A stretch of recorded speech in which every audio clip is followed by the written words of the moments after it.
At least 40 people, including 2 security officers, have been killed in Cairo as Egyptian security forces move in to clear 2 protest camps occupied by Morsi supporters. But the Muslim Brotherhood, which backs the protests, put the number of casualties much higher. And early on Wednesday, the sound of gunfire rang out as armored vehicles and bulldozers moved in to the protesters who had camped at Rabba al-Adawiya and Nada Square in Cairo. Now, large plumes of smoke rose over parts of the city as the operation to clear the camps began. Egypt's Interior Minister confirmed that the Nada Square had already been cleared. Supporters of Mohamed Morsi have been occupying the 2 camps since he was ousted on July the 3rd. They have been calling on the interim government to reinstate him.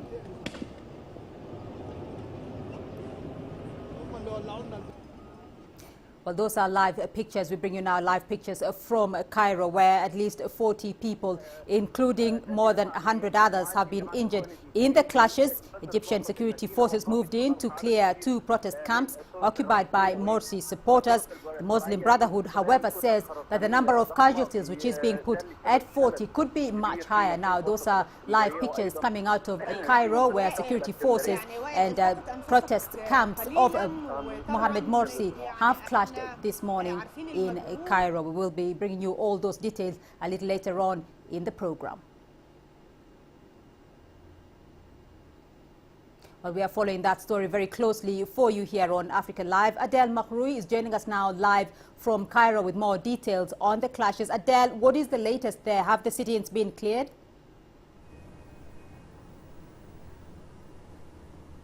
Well, as you said, it's only Al-Nahda Square, which is the smallest of 2 main sit-ins for the Muslim Brotherhood.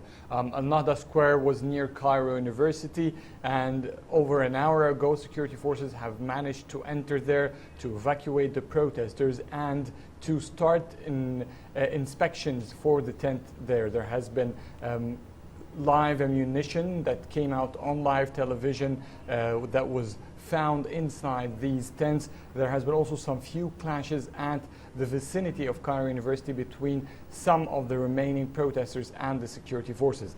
As for Rabba al-Adawiya Square, the numbers are much bigger, and it's the biggest sit-in for the Muslim Brotherhood. So far, the security forces are sieging the territory of Rabba al-Adawiya Square. They have been clashing on and off with protesters inside Rabba al-Adawiya Square, but on the other hand, there has been some rallies by the Muslim Brotherhood supporters trying to move toward Rabba al-Adawiya Square, and they also clash with the police forces. The security forces insist so far that they did not use any live ammunition, and all the reports and all the weapons that they used were tear gas bombs and gunshots. The number of casualties have been mixed up. Around 40 maybe would be the nearest figure.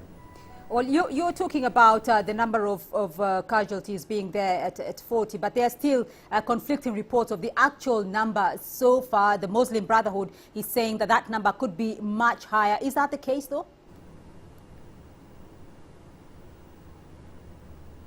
Well, the Muslim Brotherhood is so far claiming around 300 dead people or dead protesters and around over 5,000 injured. The first 1.5 hour gave the report from the Muslim Brotherhood said that 5,120 injured, which indicates that this must mean at least 55 injured people entering the local clinic every minute. So this is a very huge number, and the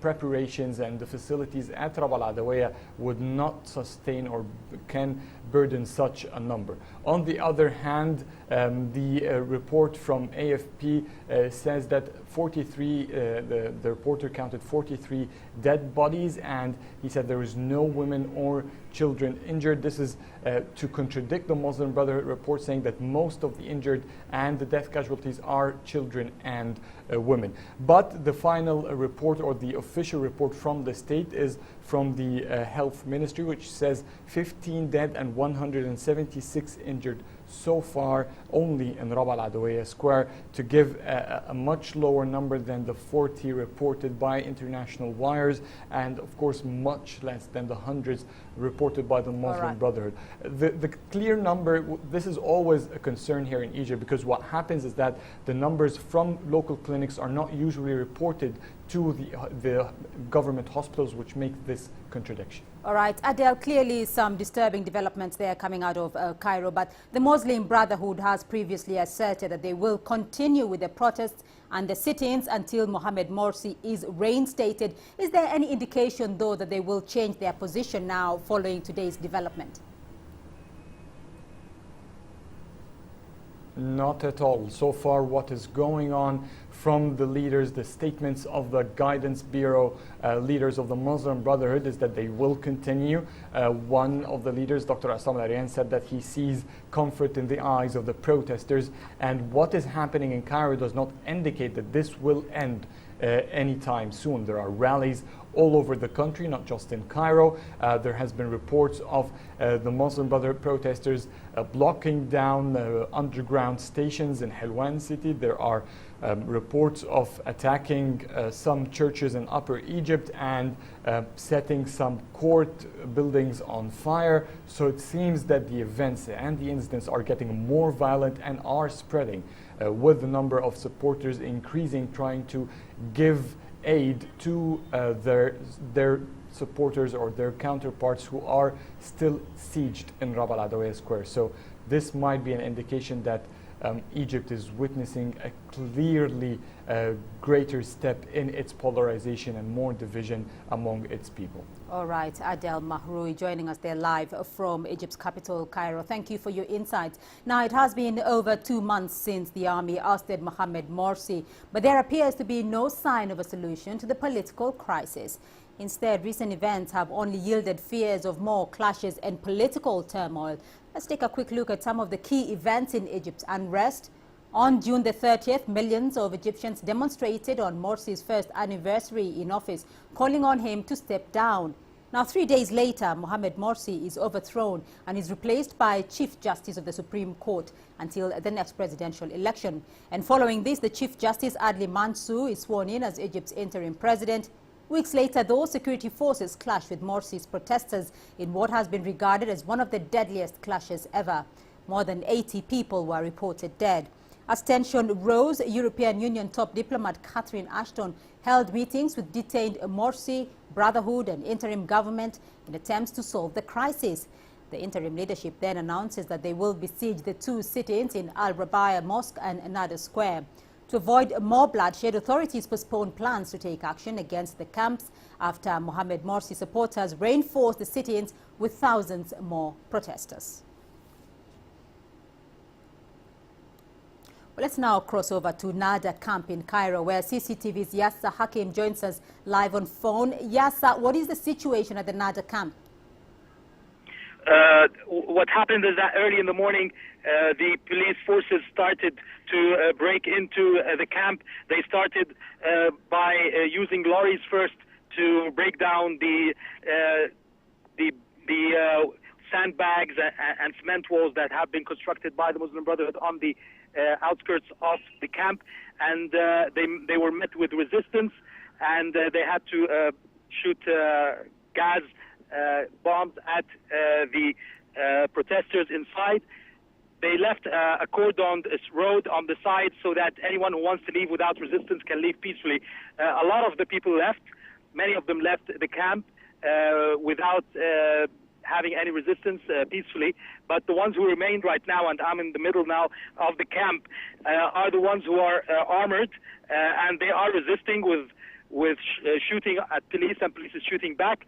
A number of them have just been arrested, but there are still more who are surrounded in one area of the camp with behind the walls of the Cairo University, and they are shooting at police that is unable to break into the area where they are.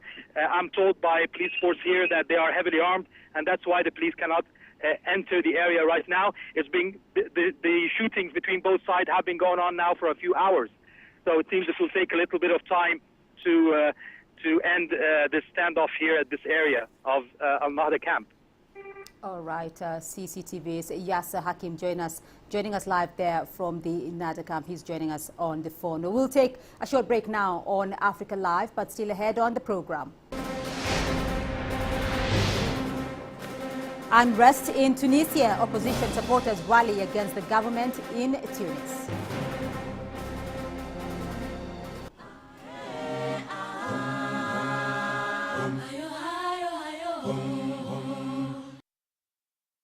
We follow the latest trends in global politics, economics, culture and sport, and how Africa fits into the global picture. You decide what's important. We need a trade justice. Africa's future will be determined by Africa. For women's equal opportunity, for a better life. We have to change something, and it's not the outsiders. Talk Africa, a new voice for the world.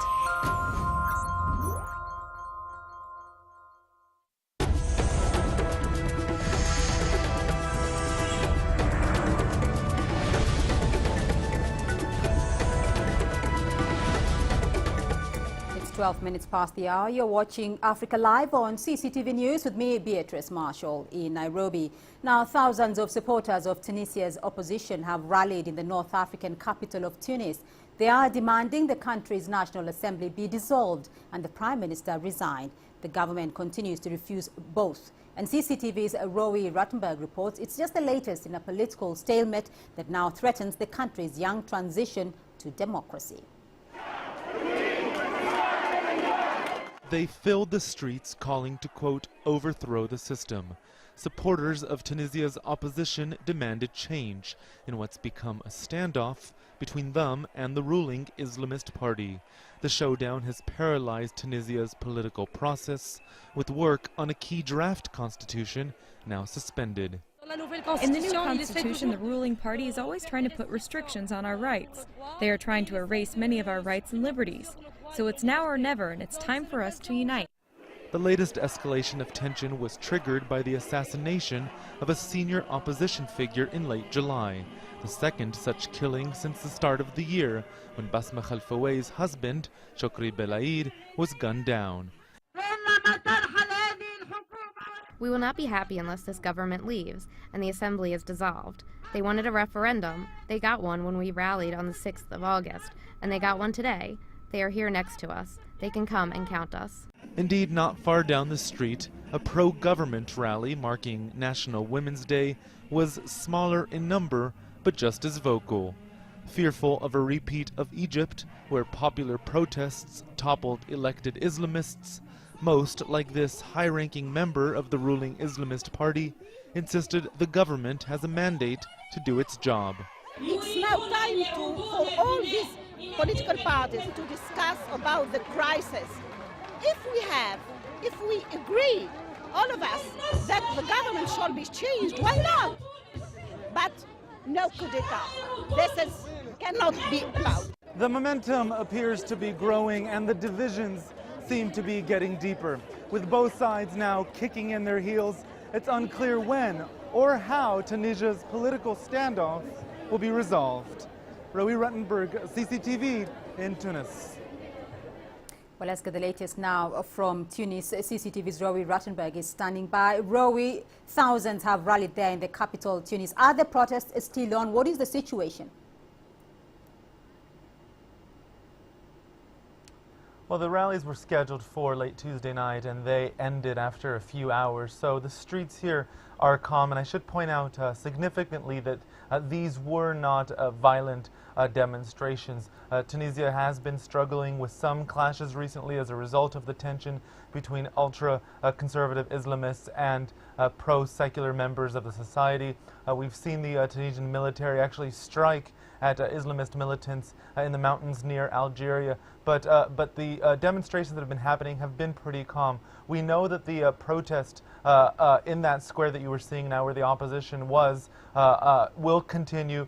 They've been camped outside of the National Constituent Assembly for the last 2 weeks following the assassination of Mohamed Brahmi, and they intend to continue being there, they say, until the Constituent Assembly is dissolved. And supporters of the government also maintain their positions, kicking their heels in that the government is doing the right thing and needs more time to get out that draft constitution and schedule elections, which the government is promising by the end of this year.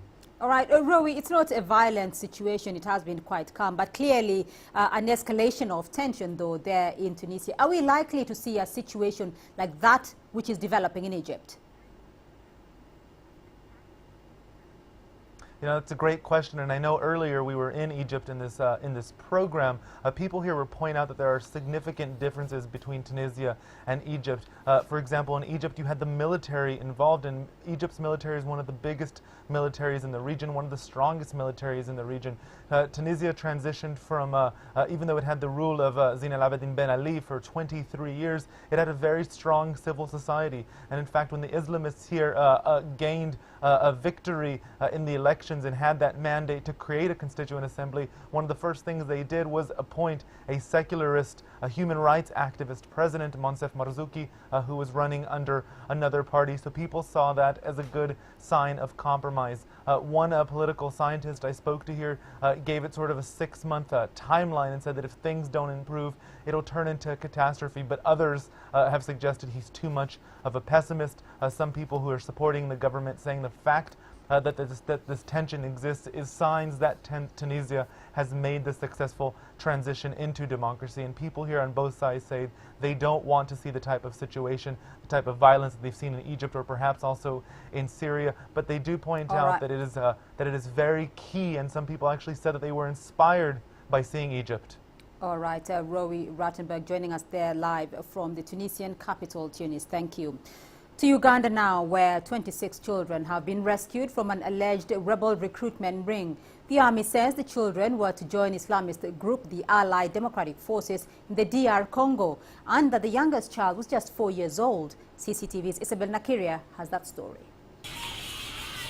Safe at last, the children are being cancelled here while the military tracks their parents. But according to the army, this was to be their destination, a training camp deep in the wilds of the eastern DR Congo. They had already received some training before the army found them on Buvoma Island on Lake Victoria.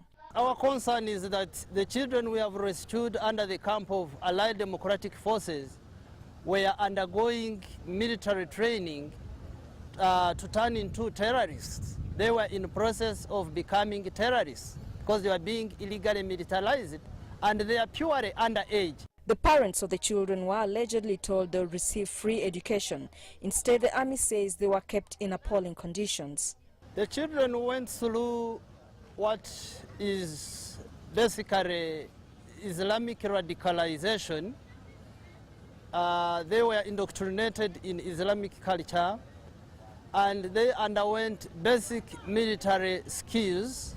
Ugandan security have charged 1 month for recruitment of children into rebel activity, but claim there are more children still in captivity that will need to be rescued. There's been no response to the army's claims from the ADF. It's fighting to install an Islamic state in Uganda and allegedly has links to Al-Qaeda. The army chased the ADF into the DR Congo in 2005, but the rebels recently began fighting again, displacing tens of thousands. Isabel Nakiria, CCTV, Kampala.